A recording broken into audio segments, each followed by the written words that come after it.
Buckle up. It's time for the Champions of Cinema podcast. Welcome, sports fans, to the Ultimate Cinematic Arena. I'm your host, Joe Walker, and this is the Champions of Cinema podcast. Fellow producer James Marshall and I are diving deep into the heart-pounding world of sports films, the victories, the defeats, the unforgettable moments that make us cheer, cry, and believe in the power of the underdog. It's Season 3, Episode 5, and today we're covering the emotional and financial lows of Rocky 5. James. Hello. It feels like ages since we recorded a podcast. I know it's been a couple of weeks, but we're back with this one. And I think maybe that's testament to how challenging this movie is to feel positive about, right? I think the other four films we've done, we've been really looking forward to talking about it. I think generally the first four films have been really good. I think Rocky 4 was really the peak of that. And I was really looking forward to doing Rocky 4 to be honest, like since before we started this season, I was like, I just want to get to Rocky 4 because like Rocky 4 for me is just like unbelievable. And I hadn't watched Rocky 5 until preparing for this. I'd only ever watched the first four films, and my reservations about this film were partially true, I think. Yes. This was a bit of a dip from maybe the previous film. A bit of a dip. To say it lightly. Well, that being said, let's give people 5 reasons why they should watch Rocky 5. Rocky goes from world champ to broke faster than my paycheck disappears on payday. It's the only Rocky movie where the final fight happens in a Philly street instead of a boxing ring. You get a heartwarming father-son story starring Stallone's own son, Sage, as Robert. A lesson in bad parenting. Mickey shows up in a flashback to remind Rocky and us that this movie could have been better. And it sets up Rocky Balboa, proving that sometimes even a franchise needs a do-over. I think those are all good reasons. And this movie's not without its redemptive qualities. It has got moments of absolute brilliance, but it's a bit like eating your favourite sandwich, but the filling is only partially in there, and sometimes you have to go hunting for it. Yeah, you have to add something. Some bites are wonderful, some bites are just bread. Yeah. But let's, before we get into the breaking down how much of a mental breakdown this movie gave me, let's talk about what have you been watching recently? Recently, I've been watching some TV. I've been getting into Mad Men as you go on so much about it. So I've finished season 1 now. Ooh. Yeah. So I'm into season 2 and it's good. I also watched the first episode of Yellowstone yesterday. I've done the same thing, but I've only watched one episode of it. Yeah. I've done exactly what you've done. How have I done that? That's great.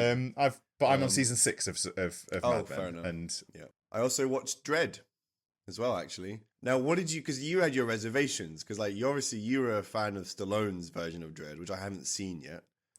But you watched this version of Dredd. What did you think? First 10 minutes was great. Then I got bored. That's such a shame. Really? Yeah, there's not enough Lycra, not enough Stallone for me. Sake. I am the law. I am the law. Exactly. Okay, well, that's great. And talking about dystopian futures, today we get to delve into the dystopian future of 90s Rocky, which is never where we wanted to go. Nope. We start this story, we started the journey back in 1976, and now we're in 1990, and we're just having the worst time when it comes to music, when it comes to setting, when it comes to experience, and only a few little gems here of what makes the Rocky series so good, James, which is a real shame. Yeah. Some stats for you on this and some information. So, Rocky 5 is 1990.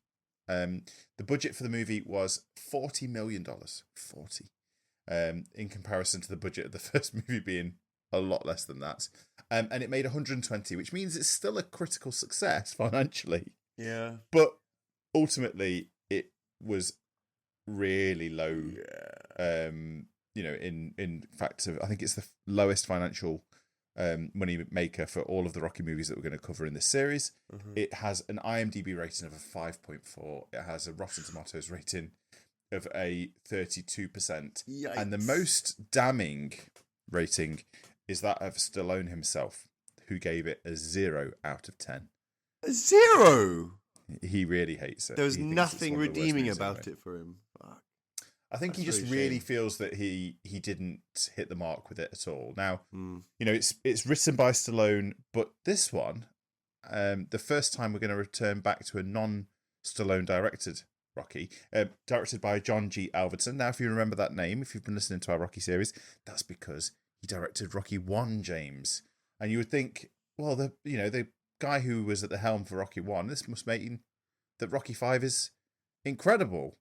No. But you'd be wrong. So Sadly. Stallone directed 2, 3, and 4? Yes, Okay. he did. Okay. So Alvarez for 1, Alvarez for 5, Stallone for 2, 3, 4.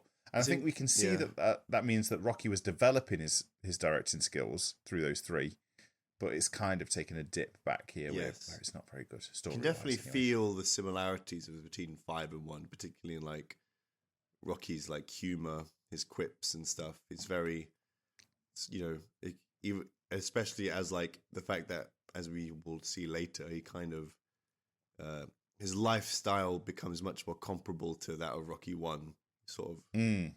So riches to rags kind of story, isn't it? Absolutely. And it's not very.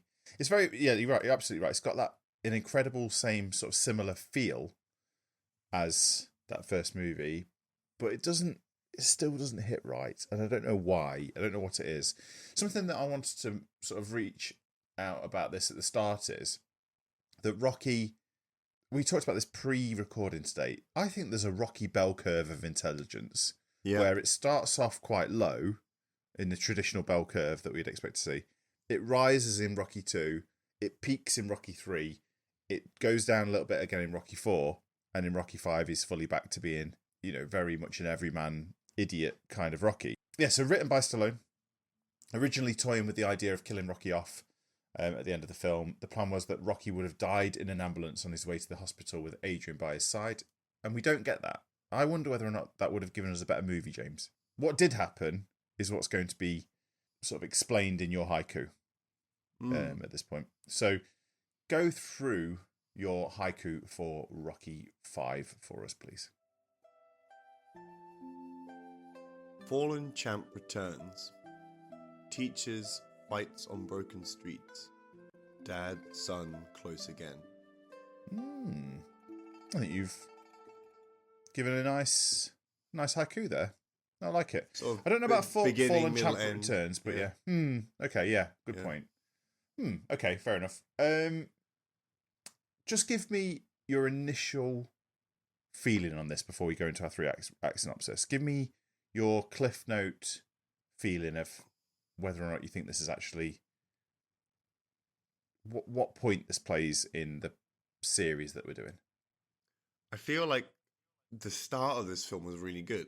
I think I was really surprised by like the first half hour. It sort of goes straight on from Rocky 4. Yeah. And we see Rocky really sort of disheveled in his, post-fight in the shower. Duke's like really happy. Adrian's really happy, but he's broken. Like he's just like, I think that fight completely pushed him to his limits emotionally. He fought Ivan for Apollo, and like he knew that like it was going to be a mental fight, and like it wasn't a case of like who's the better boxer. It's a case of desire and want. He literally spent everything to get to win that fight, and you can imagine that when you get to that point, there is initial euphoria, but then there's also kind of just like you're drained like emotionally after a certain amount of time, because it's just like. It's just like to get to that point, like the depths, his spirit had to go through to get through that fight, against the animal that the machine that was Ivan Drago. He's spent, and then also now we're witnessing a physical decline in Rocky. The damage isn't emotional now. Now he's actually experiencing physical damage. Yes. That's scary. And I think that's like, so we're talking about like what's the stage and the athlete's journey. It's like, well, Rocky 1 was like the underdog. Rocky 2 is about being a serious contender. Rocky 3 was kind of like, how do you like reclaim that motivation when you're at the top? You know, like how do you get that eye of the tiger back? How do you get that hunger? And then Rocky 4 was kind of more of like a revenge story, but is also kind of like a showing mind over matter sort of battle, you know, that's reminding us that sometimes the fight is a mental battle as much as it is physical. Yeah. That's really good. Thank you for that. Really fantastic sort of delve into the synopsis as you see it. We're going to go through this movie act by act, as we often do, where we talk about each act of the movie. We believe that every story kind of follows a bit of a 3-act plot. And this is our first act, which is Rocky's fall from grace. After his brutal fight against Ivan Drago in Rocky IV, Rocky Balboa returns home to Philadelphia, only to discover that years of fighting have left him with serious brain damage. His doctor warns that another fight could be fatal. Meanwhile, Rocky and his wife Adrian learn that Pauly mistakenly signed over power of attorney, leaving them financially ruined. Forced to sell their mansion and return to their old neighbourhood, Rocky decides to retire from boxing and reopens Mickey's old gym. At the same time, the young and hungry fighter Tommy Gunn approaches Rocky, seeking mentorship. Seeing potential in Tommy, Rocky begins training him, neglecting his own son, Robert, in the process. If there's any act of this movie that I'm going to watch again, it's Act 1. 100%. Yes, this was a really good act. Yeah. This Because is the strength of the film. Just starting in with the traditional, as we would probably call it now, recap of the previous movie of the Drago fight is done quite well. It sets it apart as being a bit different. It's not just pulling straight from Rocky 4. It does some cool little editing tricks to show you why Rocky's the way that he is. And then we're immediately shown, Stallone in a shower, which I think is probably just a bit of gratuitous, just Stallone being naked that he wanted to put in there. But that immediate thing of him almost like he can't get warm after the fight, like he calls Duke for Adrian, and needs to, he's showing that he's really taken a toll on him. That Drago fight, and he's maybe starting to become a shadow of his former self. Maybe the first death as an athlete has begun. Kind of tough, right? Mm-hmm. It's a hard watch. It's a hard watch, and you almost feel like if this was made now, and like in the context of now, you always feel like there can be a way of transitioning into retirement through kind of like staged fights or like exhibition matches where like it's not completely serious. It's not life or death. Maybe titles aren't even at stage, but if the names are big enough, you can get the views and you can get the money.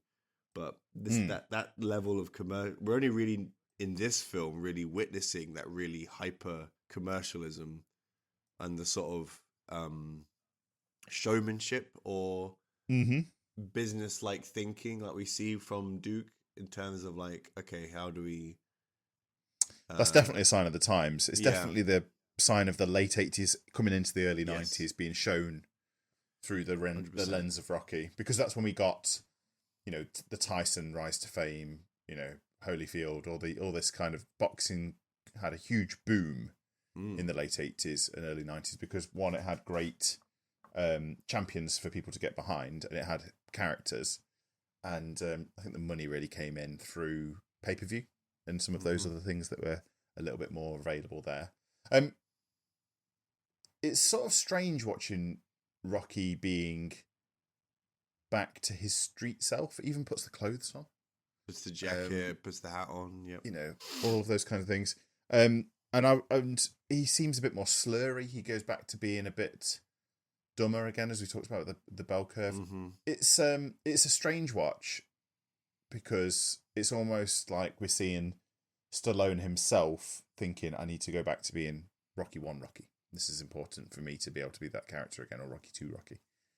which is kind of strange. There is a bright spark in this first third of the movie, with Rocky finding his son's picture of Madame Dupont and her massive jugs. I mean, I thought I needed to raise the level a little bit here, but comically huge boobs on this. Well, you don't know. Well, there could be scales. It's depicted as comically.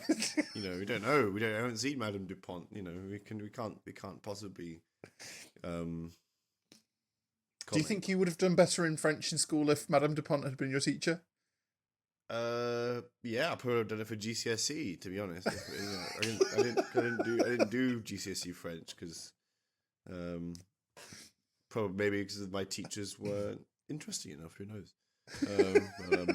Yeah, sure. That's a good point. Okay, we do get I think the best scene in the whole movie in this third of the movie as well. In Rocky's going to Mick's gym when it's derelict. So yeah. And we get this, a recasting of Burgess Meredith one more time, it being rather old, and he gives Rocky a really good speech. I want to cover that speech a little bit later when we talk about best lines of the movie, because I think it's really good. But it's come full circle. The story has come full circle. We're back in Mick's gym. We're not training in Siberia anymore. We're training in Mick's gym, and I think it's really powerful. I think it's got some very beautiful things, and a new touchstone being the cufflink necklace, right? Yeah, I think that was, for me, that was the only time in the whole Rocky series where a single tear actually came down my face. I thought that was cinematic. One tear, just one, for the national anthem of the Super Bowl. Sure, I wasn't sobbing, but it was definitely like a wow, this is heavy, because it's kind of like combined with the music and Rocky's expressions. You can see Rocky's longing for Mickey's guidance and emotional support, and we. I love how I get a single tear from Adrian telling Rocky to win in Rocky 2. Right. But your singular tear is wasted on Rocky 5. Wasted. My one go at my one tear allowed per series. Yeah. I was like, well, I haven't used it yet, so I may as well use it somewhere. I doubt I'll get it in Rocky Balboa, so you never know. You never know. If but we're now on level terms when it comes to where tears have happened in this season, so that's good. I like it. But no, it was good. It was powerful. It was sort of a reminder that memories have places. It was sort of a reminder that places have memories. I love that, definitely. And it's like, when you're going somewhere that that's quite personal to you, you can be instantly brought back to that moment, and you can sort of keep hold of memories with people based upon those locations. And the contrast between that gym being active, where Rocky and Mickey were training, to now being derelict, was like, that was quite tough. I'd hate to go back to like the Loughborough field in like 30 years and see that it's just like, it won't be, but it'll be reused. But like, to imagine like those physical places, where we had so many memories, where I trained every Tuesday and Wednesday for 3 years, to see that gone would be quite sad, So you'll be able to recast me though as like a 70-year-old Joe though at that point in the movie. That'd be pretty good if I'm even there. You got to block with your outside shoulder, James, on Weiss a slice. You got to cut the end away. You can't let him inside. Like... Pretty good. Yeah. Pretty good Mick. I like the idea that you see me as a Mickey from that time. That's quite nice. I quite like it. You're not quite gravelly enough, but sure. Maybe I would be though in your memory. That's how those memories are. The memories are sort of molded over time. Sure. Yeah. Could be. Okay. So we've got our classic characters in this. We've got Rocky. We've got Adrian. We've got Pauly. We've sort of we see a couple of smaller characters. We do see Duke just at the start of the movie, just for a little bit. Rocky's trainer for Rocky 4 and Apollo's old trainer. And we even get Rocky's original sort of assistant to Mick in one of the scenes in the first series. But we get new characters to sort of look at and be aware of. We get to meet George Washington Duke, and he plays our Don King-esque promoter. He's a real piece of shit, man. He's not a good person, is he? He's a villain that you love to hate, though, which I like. It's that you want to not like this guy because he's just such a. Is he likable in any way? Well, like, you want a villain that you dislike, right? It's like, oh, I really don't like this guy. I'm actively rooting against him. For me, that's a well-written villain. I don't agree. I think the best villains now are the ones that we like. We kind of partially agree with them. Oh, those are good. Thanos are good too. Yeah, Thanos is. That's why Thanos is just good. And Bane in the Batman films, and even the Joker in the Batman films. Ones that have logical sort of. Of course, you would want to do that. Yeah, it's understandable. Yeah. But he's just taking it a few steps too far. It's kind of like a pantomime sort of villain, which is just like the moment he's on stage, he's doing something bad. Basically, he's scheming. Kicking a dog. He's scheming. He's whatever. He's just like boo, boo. And but like at the same time, like he's just representing that sort of the businessman of sports. Just like how can we make a buck here? Like come on.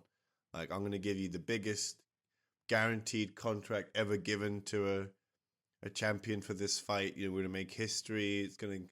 It's what does he call it? The something in Tokyo?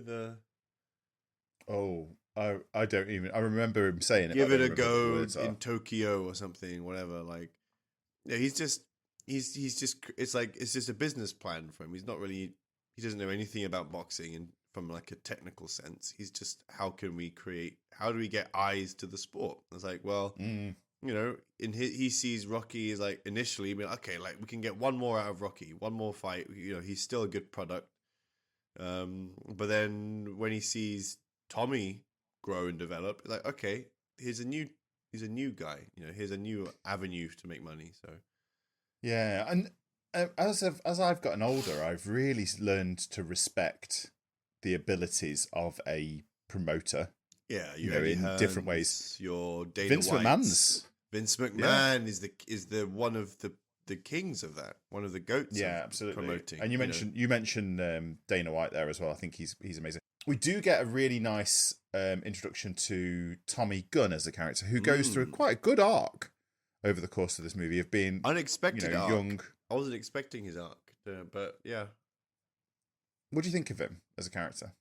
I think it's cool. I think it's nice that we have like a different background of a guy. We've had obviously a lot of people from Philadelphia. We've had our West Coast guys. We've had a Russian. Now we've got a Southern kid. So is he Southern? Is it like Middle America? Southern? Or maybe he's Oklahoma. From somewhere like. I thought it was like Carolina. Yeah, I think it is Oklahoma. I think you're right. I think it is Oklahoma. Yeah. Just something different. A different way of saying things. A different sort of background, but sort of similar roots. He's still from the mud, trying to make a name for himself. Just makes him a bit more unique. Tries to make him more memorable. I just thought, sure, I wasn't expecting his downfall. His kind of like Anakin Skywalker corruption. I was expecting him to maybe like be tempted by the pull of Duke, but then ultimately like come back. But no, I loved you, Tommy. You were my brother. You're my brother. You were supposed to. He does actually say that. He does. He does actually say that. You were supposed to be the champion, not become the bad champion. Yeah, you were. You were like, I was trying to teach you all the mistakes I made. Like you were supposed to bring balance to the heavyweight division, not destroy it. So the guy who plays the character is a guy called Tommy Morrison, and he was a real boxer. Oh, it looks like so. It. Yeah, that's why he doesn't look bad. No, not at all. But I don't know if his acting is incredible. He does show off that he's like cool and nice at the start, and he's an asshole at the end. Yeah, but I feel like it's just the movie never gives us the payoff that we deserve at any point. Sure. There's some real poor things about it. And, that sort of shows through definitely Act 2 and Act 3. James, I want you to talk us through Act 2. Okay. Act 2, Betrayal and Family Struggles. Mm-hmm. As Rocky throws himself into coaching Tommy, he unknowingly pushes Robert aside, causing resentment between father and son. Tommy quickly rises in the ranks, but he grows frustrated with Rocky's reluctance to push him towards a title shot. A corrupt promoter, George Washington Duke, lures Tommy away by promising fame and fortune, something Rocky refuses to chase at the expense of integrity and proper coaching. Mm-hmm.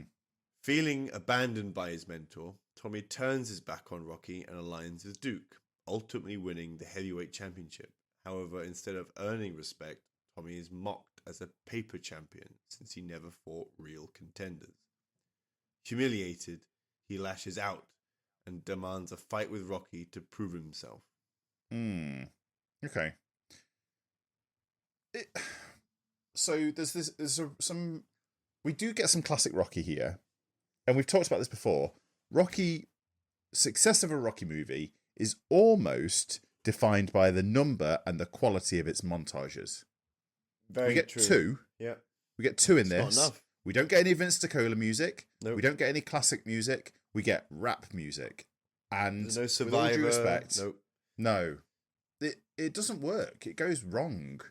And whilst we do, I will say this, in this third of the movie, we do get one thing that I really love, and that is that Tommy's first fight that Rocky's coaching him happens at the same place as Rocky's first fight against Spider Rico in the very first movie, the open to Rocky 1, which is a great callback and a great feeling because we get almost shot for shot exactly the same. It's like John G. Avildsen had come back and said, what we should do those shots that we did in my first movie because then I don't have to do any actual real work. We just copy paste.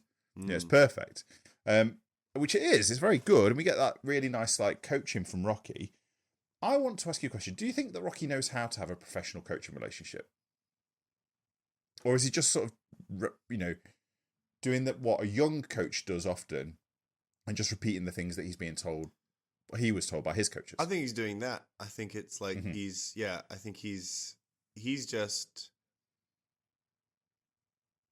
because he's not really done proper coaching before, all his experiences is he's using Mickey as a reference. He's like, Mickey told me to do this. It's not the body, it's the mind, it's the fight. He's just quoting basically what Mickey told him. And it's all good advice. However, I feel like he's kind of regurgitating it as opposed to fully understanding it instead of understanding it yet. It's like 100%. It's like, I'm almost thinking about Goodwill Hunting, when the guy with the ponytail is just sort of reciting stuff he's read. Like, yeah, that's cool, but do you actually understand it? Like, what does it mean to you? And Rocky does understand it, but he hasn't fully absorbed and reflected. Like, how do I feed back that out? And the thing is, he ends up doing it well. Like in that fight in the place with the, like you mentioned, with the imagery and stuff in that dimly lit fighting ring. He sort of rambles, and it's kind of like, well, where's he going with this? And then he sort of brings it home at the end. And it's like, so that's cool. And that's kind of showing where he's at. Like, he's got the ideas in his head, but he's still learning how to be a coach. So I thought it was cool. Like, he understands what it is, but ultimately I think it's quite realistic in terms of how coaches are made.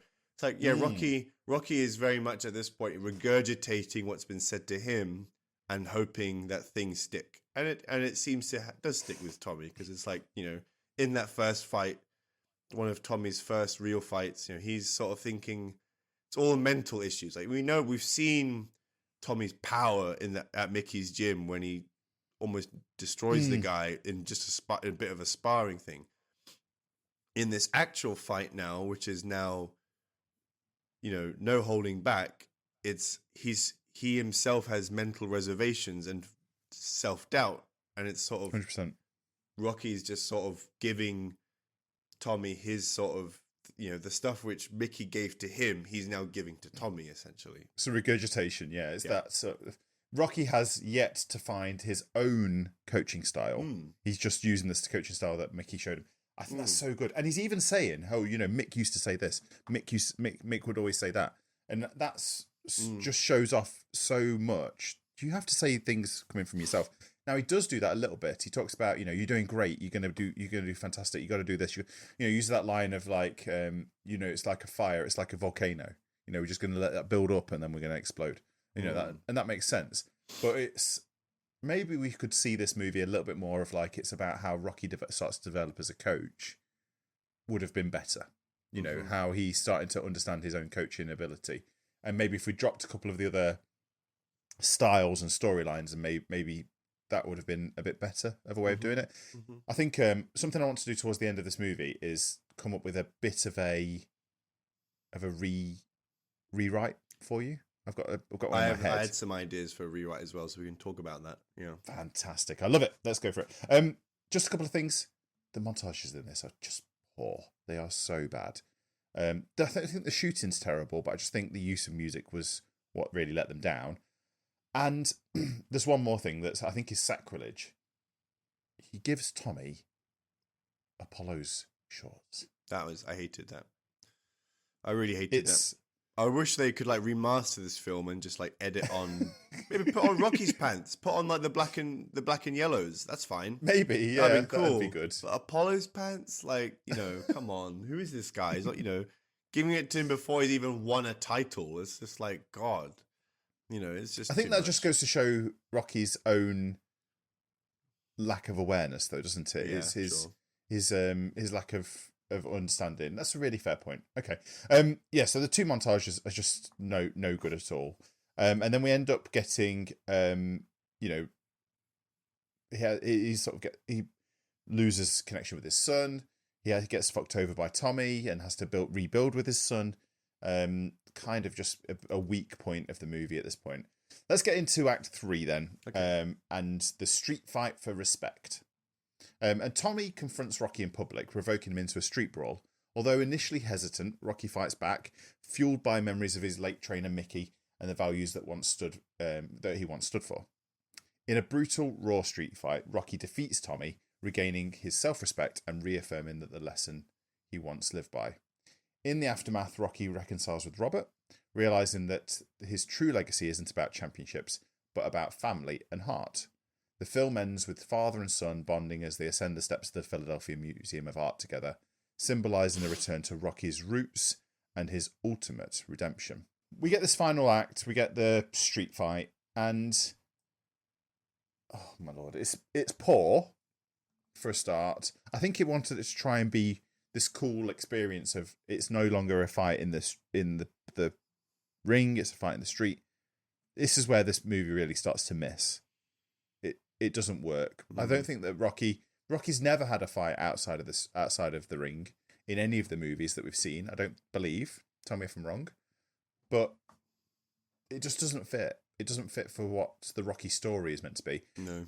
And the worst part of that is this scene was coordinated by a professional wrestler, by Terry Funk, a guy who used to be in WWF and stuff. And you can really see that. It has wrestling moves throughout the fight. Suplexes and trips and body tackles. It doesn't work. It's just poor. And then you've got this challenging relationship between Rocky and his son, played by his actual son, obviously. And it just doesn't... I get the relationship with the son stuff. I think that there's a place for that potentially. But I think it would have been better for that maybe to have been... we still get some of that in the Rocky Balboa movie. We don't need it necessarily in this movie. I think maybe Stallone was just thinking, hey, how can I get my son in a movie and make it work? It just really doesn't. Yeah. Something I wanted to say is this is the last time we see Adrian. Yeah. And how much of a missed opportunity was it for us to have Adrian being sick and Rocky trying to do his best by his son, and us sort of losing that opportunity. It's a great loss of the story. Now we're going to get to cover Rocky Balboa next week, and there might be some benefit to that story there. But, oh my lord, it's just... to see Talia Shire being used in this way in the final outing for her as Adrian, it really is disheartening when you think we've got to go through 4 more movies where we could have had some more of her.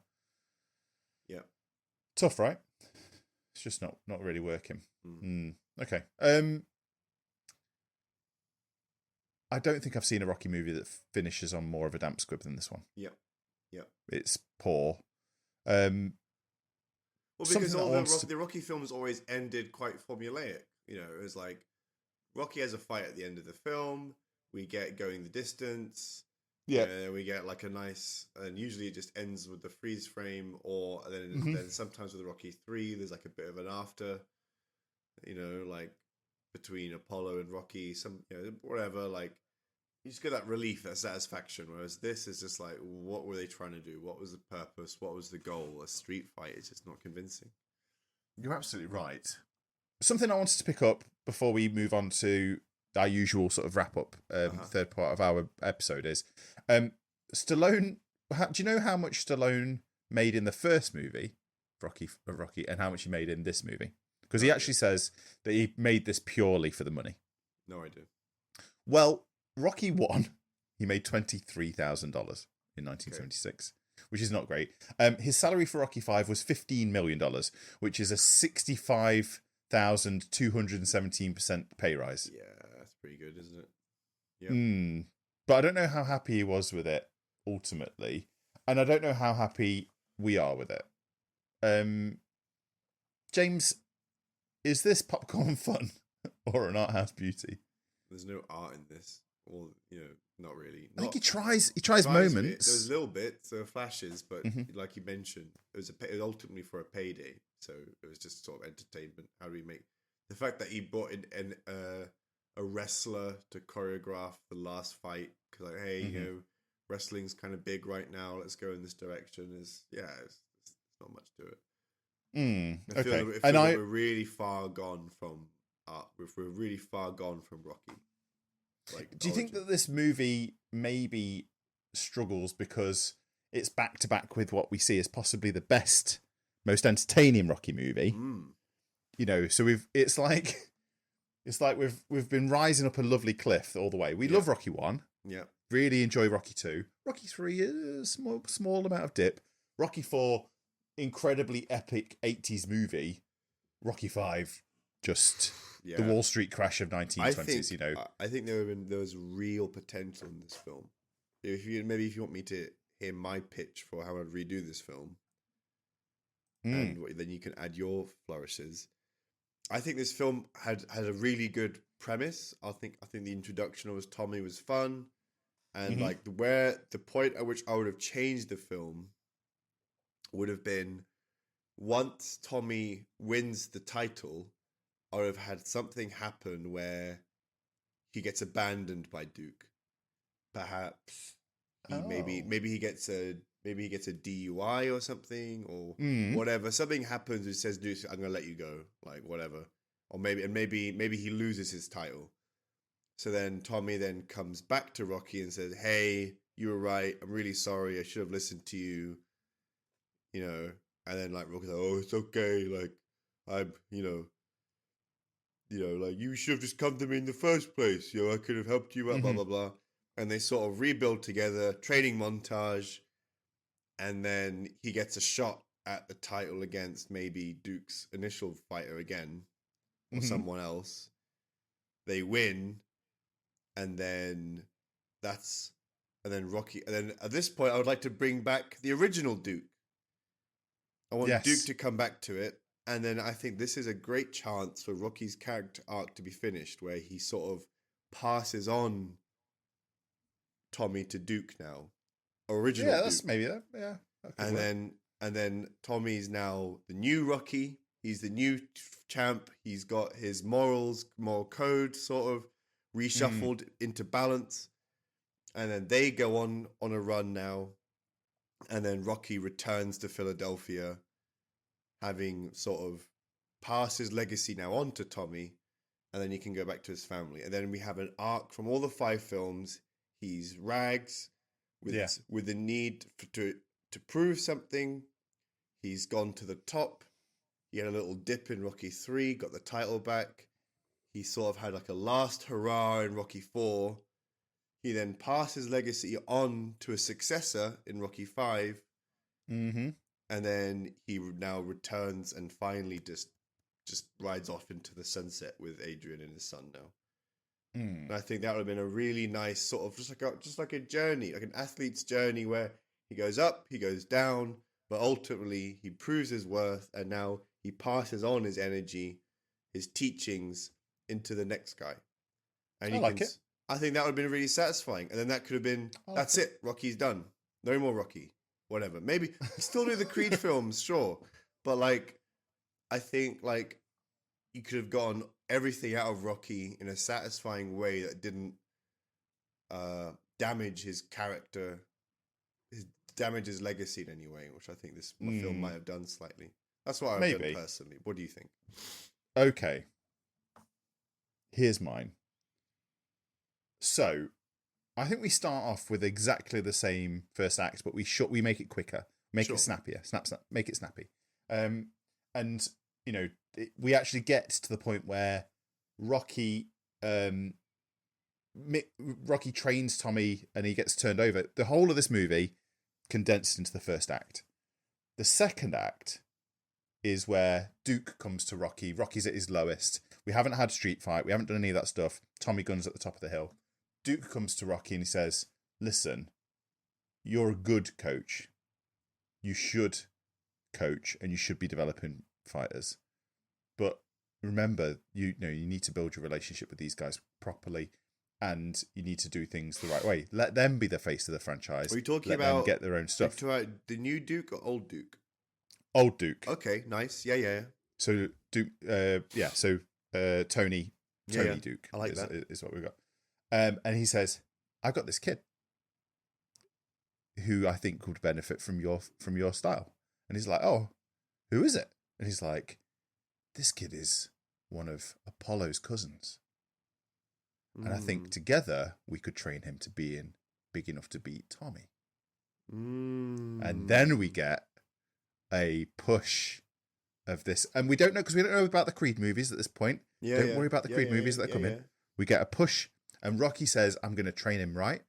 I'm going to do it the right way. I'm not going to talk about Mick anymore because this isn't about Mick. This is about me. This is about you. And we can train him to be the new Apollo. And we can train him to be the next or the next champion of that ilk. And then we get Act 2, push. You know, training montages. Act 3, our new, champion versus Tommy Gunn. Bish bash bosh.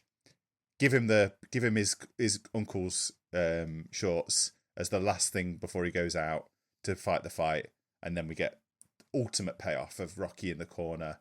It's not, and there's that moment. It's like, does he have to throw in the towel to save him? And he holds back from throwing in the towel. He says, "No, you don't need to do that." And then we get boom, boom, boom, knockout, and Rocky lifts him up as the winner. Great, nice, yeah, that's a no, good one. no bullshit. Adrian and son stuff. I'm sorry, I love it. Maybe you could have Adrian becoming ill and getting unwell throughout the movie, and Rocky's having to deal with that at the same time as training the new kid. But I think that's a better way of doing things. I think Adrian was always better as a support character to Rocky. Yes, exactly. Yes. Rather than being central. Yeah, 100%. Yeah, I think you're right, and I think the son stuff took too much away from the boxing part to make it a sports film. And I think, I feel like the way that OG Duke, Tony Duke, the way he just sort of got cast aside, he's just done. Like he got thrown away. I just thought I wasn't so fond of that because he was big in all four of the films. Yes, he was. He was there in the first film. Hey, you got to watch out for Rocky. He was there in the second film. He was there in the third film because obviously Apollo was now coaching. Yeah. Was coaching Rocky, so Duke was naturally there as well because it was Duke's gym, I suppose, right? Probably, maybe. Yeah, maybe. Yeah, maybe. And then obviously Duke then was Rocky's trainer in the fourth film. But so then he's been a really integral character. We even see him at the start of Rocky 5. And then he's just gone. It's just like, what the fuck? Like, did he just go back to LA? I guess. Like, I don't know. Like, I don't even remember if he gets off the plane with them. Maybe he started a The new life last in thing we Russia. see him, it was like in that shower scene. It's just like, fucking hell. Okay, fair enough. Nothing in the budget for Duke, I guess. You know, a minute of screen time, if that. It's a fair point. It's a sad way of Yeah. us saying goodbye to one of the better characters in the whole franchise. Yeah. Okay. Let's change tact. Let's change where we are. Memorabilia lane. What things do you want out of this movie? I want the locket, the necklace. Oh, you don't want? You sure you don't want Rocky Jr.'s earring? Fuck no. What the heck is that? No. You sure you don't want Adrian's glasses? I think you'd No. look great in Adrian's glasses. You'd look like Adrian. Jesus Christ. Is that the line you use on dates? Like, hey, just put on these glasses 1 sec. Just want to see something. You know, You'd look great in a pet shop. I see you in a pet shop. Jesus. Yeah. No. I want that necklace that Mickey gives to Rocky. I think that was really sweet and sort of like the what that represents to Rocky, and the kind of the passing down of something is always very meaningful, isn't it? You know, having an item to remember someone from. I thought that was really nice. Yeah, that's what I'd take from it. I think that's. Did you mention Rocky's hat as well? Rocky's hat. I think that's probably maybe the one from the first film. That maybe we talk about that, something like that. It's just like yeah. Sign of that hat is Rocky. Really, it's an extension of himself, isn't it? He's definitely street Rocky. That's for sure. Yeah, exactly. I want the drawing of Madame de Pont. For fuck's sake. I just want it. I just want that on the wall. And I want the picture of Madame de Pont. And people are like, "What the fuck is this?" But anybody who's seen Rocky 5, they can be like, "Oh my god, that's Madame de Pont." That'd be well worth it. I think that money, it's worthwhile. And then I really like. I don't like Rocky Junior's jacket. I'm not interested in that. I do quite like. We quite like the Ferraris that he has to sell. And I really would. I think the place that I want to go, I'd love to go to Mickey's gym, because it's still there physically. The building's still there underneath the L train line. It'd be a good museum. It's be a good Rocky museum, wouldn't it? Do you know what? It probably should be the Rocky Museum, shouldn't it? That'd be amazing. I'd pay 20 quid to go in there. Business idea, right there. Business idea. It's full of the Rocky memorabilia. It's got photos. Clever. It's got extras. It's got like, did you know? Like just glass cases full of stuff. You know, the trunks, the gloves. You know, the robot. You know, even like the non-boxing stuff, like the robot from Rocky 4. You know, just stuff which you instantly like remember from stuff. I think that'd be really cool. You know, some of like Ivan's machines from Rocky 4, which they would have specifically made.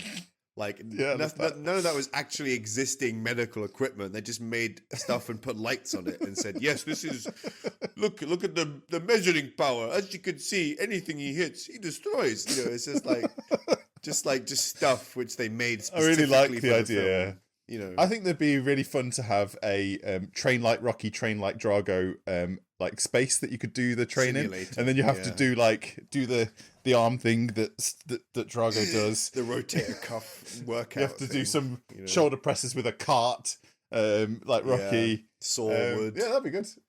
I think that'd be great. And then every now and then, somebody throws a turkey at you, like Pauly does when he throws it out the door. In Rocky 1. That'd be great. Okay. Nice. Well, I think we should cover the Rocky Museum more in our episode 10. So I'm going to make a little note. We design our Rocky Museum. Sure. The things that have to go in there. Let's just bring this back round. Let's talk about best lines as the last thing we do before the end of the episode. What do you really like? What's your favourite line in this movie?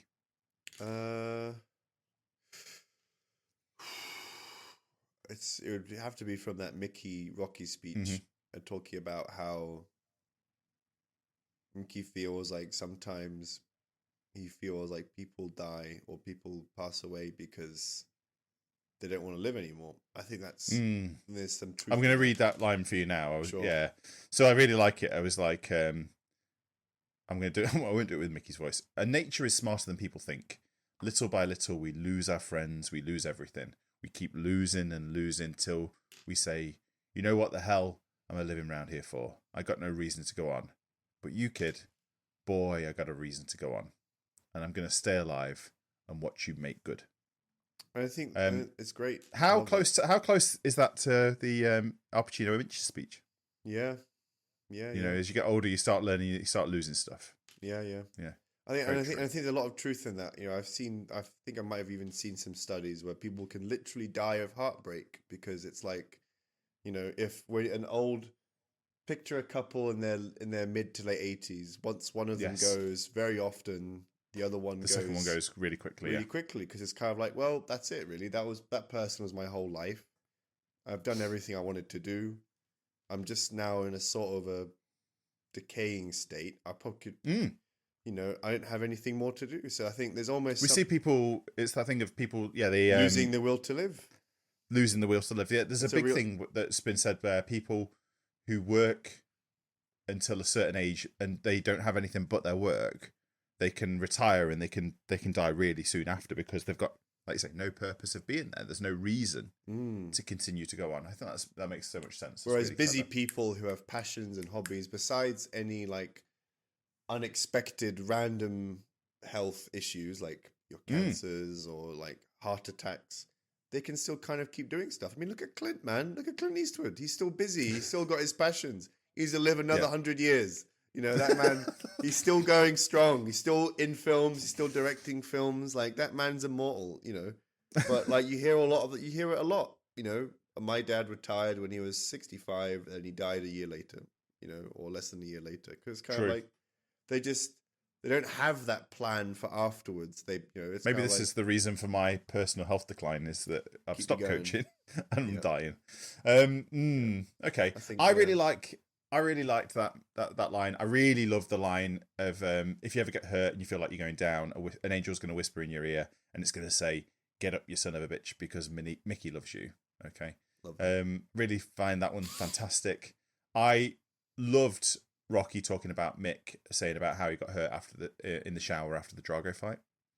I thought that was really clever. I thought it was very good, very, very well written.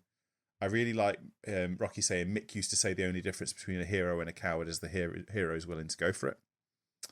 And the last one I really like is when Rocky's saying to Tommy, "You see, fear is a fighter's best friend, you know, but there ain't nothing to be ashamed of. See, fear keeps you sharp, it keeps you awake. You know, it makes you want to survive." Yeah, it's a motivator. So, you know, it isn't all a terrible movie. I'm sure we're never going to see this like the Godfather Part 3 of this, you know, movie series. I think we all know that it hasn't got a huge amount of redeeming qualities, and regardless of what lens you look at it under, it's going to, you know, improve it. I think it's got. I think the issue is that they didn't know how they wanted this to end. It was always, every film was always open ending. It was kind of like, well, we'll probably make another one in a couple of years. Whereas when you have like a plan, like with The Godfather, or even like a Marvel Avengers Endgame, like you always have, even though they made more films, like Endgame was the Endgame. It's like that was a lot of characters ended from that film, right? Iron Man, Captain America, these guys that were so integral, they had arcs. You know, they had a direction that they knew, like, okay, this is it for this guy. You know, we feel like we've said everything that needed to be said, and that this guy's journey is complete. You know, and there isn't really that in Rocky. There's sort of like, well, it's just another Rocky film, and I think that's the issue, because then you don't really have direction, and without direction, there's like, well, it's just what's happening. You know, they're just like, what are they trying to achieve in this film? And that's the issue that we see here. Yeah, this is a really good point, and I think you make it very well. I know this is a difficult question to ask this week. Did you enjoy it? I enjoyed parts of it. You know, I mean, I think it was. I think I enjoy Rocky as a character. You know, it's like even if in a flawed state, there's still stuff to enjoy. I still like. I just feel like it was just so different from the other Rocky films. I was like, you know, just I don't even know if I even heard Going the Distance in this film or not. I don't. You know, I think it's in there, but it might be remixed, which is almost the worst part of anything you can do.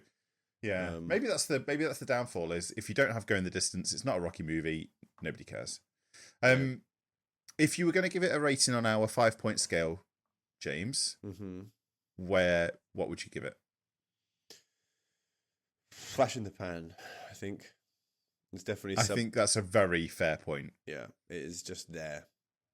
You know, it's just like has its moments, like a flash in the pan would. A flash in the pan, but like it's not a burn the whole franchise to the ground. We never want to see anything ever again because, like a bust would be, but it really doesn't fulfill what it needs to fulfill. Nope.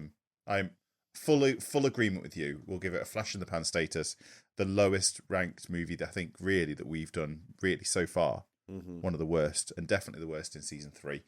James, if people want to get in touch with us in the future, where can they do that?